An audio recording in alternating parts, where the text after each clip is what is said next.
উনি তো এখন সাধনায় রতি, তার সাধনাতে তো আমি ব্যাঘাত ঘটাতে পারি না। আমি বরং এখানেই বসি, আমি এখানে বসেই মায়ের সাধনা করি।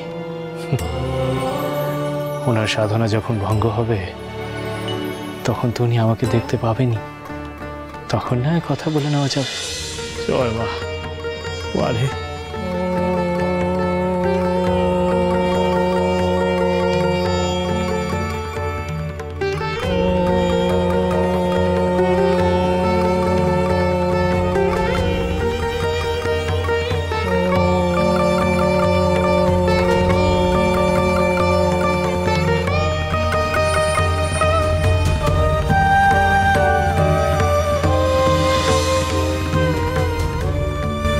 কে তুই?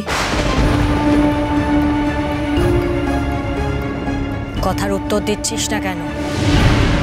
আমার কথা কানে যাচ্ছে না? দেখে তো সাধক বলে মনে হচ্ছে। এত বড় সাধক যে আমার কথা তোর কান অবধি পৌঁছচ্ছে না? ভণ্ডামি, আমার সাথে ভণ্ডামি, দেখাচ্ছি মজা।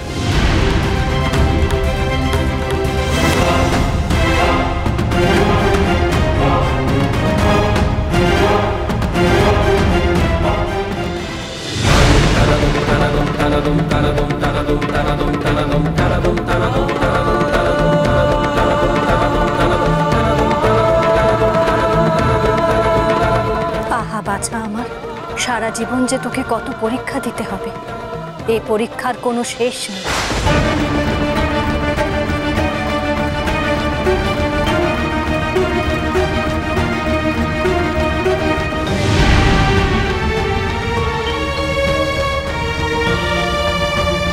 তুই সত্যিকারের ভক্ত, তোর মনস্কামনা পূর্ণ হোক।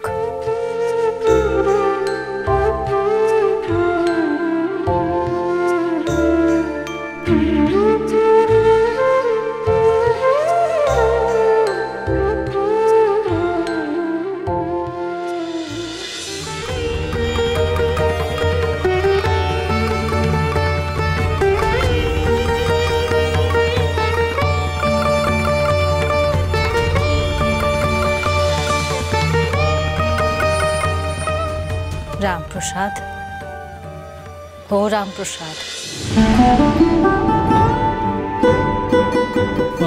আপনি আমার নাম জানলেন কেমন করে? তোর নাম এই অঞ্চলে সকলের মুখে মুখে ঘুরে বেড়াচ্ছে। তুই রটন্তিপুরের মানুষকে অভিশাপ মুক্ত করেছিস। এই সুখবর কি ঢেকে রাখা যায়? বল, তুই আমার কাছে কি চাস? মা, আমার স্ত্রী এবং শিশুপুত্রটির সন্ধান দাও মা, আমি যে তাদেরকে খুঁজে পাচ্ছি না।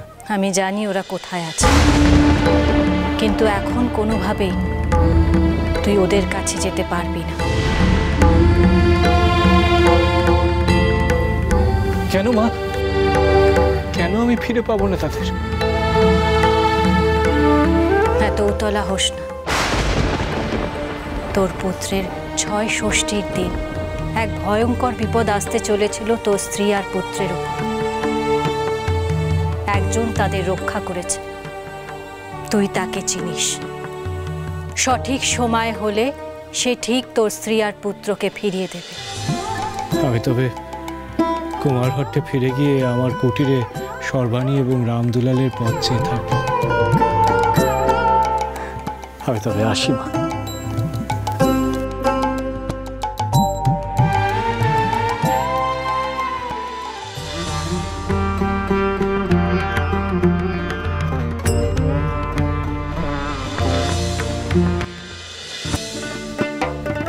দাদা, ও দাদা,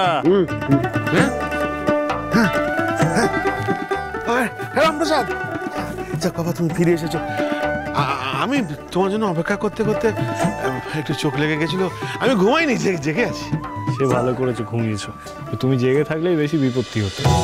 তুমি যদি ভেতরে আবার ঢুকে যেতে। না না, তুমি বারণ করে গিয়েছিলে, আমি কখনো অমান্য করতে পারি বলো? সেই রামপ্রসাদ, হ্যাঁ বলছি যে তোমাকে দেখে তো চিন্তিত বলে মনে হচ্ছে না। তুমি কি বৌঠানদের খবর পেলে ওরা কোথায় আছে, কেমন আছে গো? সে সন্ধান পেয়েছি। আমাদের চিন্তার কিছু নেই, স্বয়ং মাই ওনাদেরকে রক্ষা করছে। ও জয় মা, জয় মা, জয় মা, জয় মা কালী। কিন্তু রামপ্রসাদ বলছি, আমরা এখন কি করব? আমরা তবে এখন কুমারহাটে ফিরে যাই। হ্যাঁ তাই ভালো। হুট করে যেভাবে ওখানে সবকিছু ছেড়ে ছুড়ে চলে আসতে হলো, চলো চলো চলো।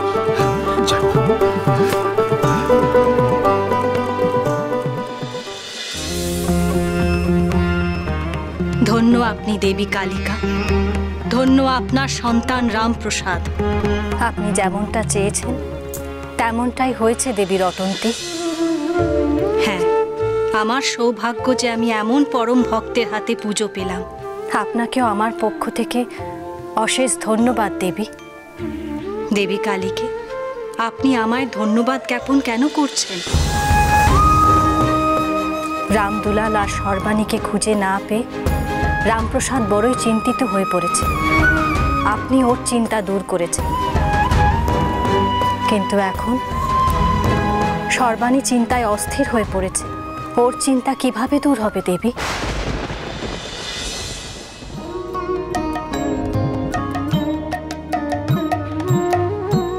তুই যারে কি করবি সমন, শ্যামামাকে কয়েদ করেছি। তুই যারে কি করবি সমন, মন বেড়ি তার পায়ে দিয়ে হৃদগারদে বসায়েছি। তুই যারে কি করবি সমন, শ্যামামাকে কয়েদ করেছি। তুই যারে কি করবি সমন, হৃদি পদ্ম প্রকাশিয়ে সহস্রারে মন রেখেছি। হৃদি পদ্ম প্রকাশিয়ে সহস্রারে মন রেখেছি। কুলকুণ্ডলিনী শক্তির পদে আমি আমার প্রাণ সঁপেছি।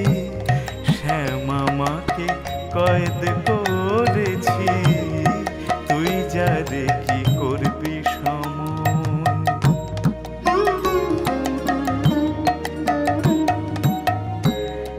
এমনি করেছি কায়দা, পালাইলে নাই কো ফায়দা। হামেশা রিজু ভক্তি पैदा, দুনয়ন দারোয়ান দিয়েছি। মহাজর হবে জেনে আগে আমি ঠিক করেছি। তাই সর্বজর হর লৌহ গুরু তত্ত্ব পান করেছি।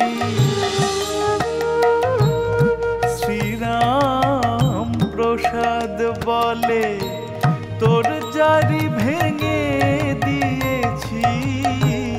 শ্রীরাম প্রসাদ বলে তোর জারি ভেঙে দিয়েছি। মুখে কালী কালী কালী বলে যাত্রা করে বসে আছি। শ্যামামাকে কয়েদ করেছি। তুই যারে কি করবি সমন, শ্যামামাকে কয়েদ করেছি। তুই যারে কি করবি সমন। কোথা থেকে যে কি হয়ে গেল, ওইটুকু দুধের শিশু বৌঠান ওরা যে কোথায়, কোনো খবরই পেলাম না রামপ্রসাদ। ওই তো অপস্বিনী তো বলেছিলেন ভজাদা যে আমাদের অপেক্ষা করতে হবে। ওরা যেখানে আছে ভালো আছে, সুরক্ষিত আছে। বিপদ কেটে গেলে ওরা ঠিক ফিরে আসবে।